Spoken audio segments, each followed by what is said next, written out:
Hey guys, Justin here with the Downward Dog Project. Just here hanging out, screwing around with the engine today. Pulled the stock 366 cam out, which is over here on the bench. There's actually a few differences in the cam there from what the custom ground one is. So the lift is actually smaller than what my custom grind is, but the base circles are bigger. So this cam is out of it's a 1997 marked cam from what I can see, and my other one's a 1982 stock cam bit. But the profiles are redone. You'll see that there's an additional oil groove on the older one, which they've taken out of the new one.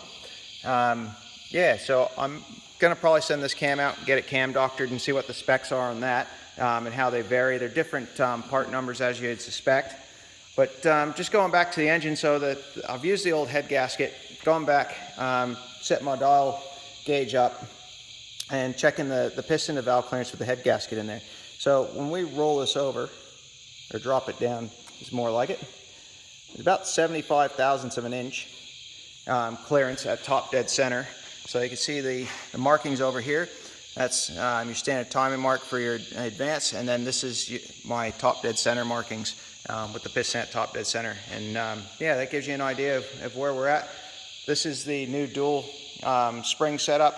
It's a checker spring, just nice and light, so I can move it with my fingers, and then you'll see the stock springs behind it. Anyways, that's the update for today. I'll put a post up a bit later with some other stuff regarding the cams and what I find in the bottom end. I'm probably going to end up knocking the pistons out of this today. I've taken the oil pump, oil filter, pan, all that off. A quick view of the underside. So I'm thinking I'll probably end up taking the crank out today, if not just the piston and the rods.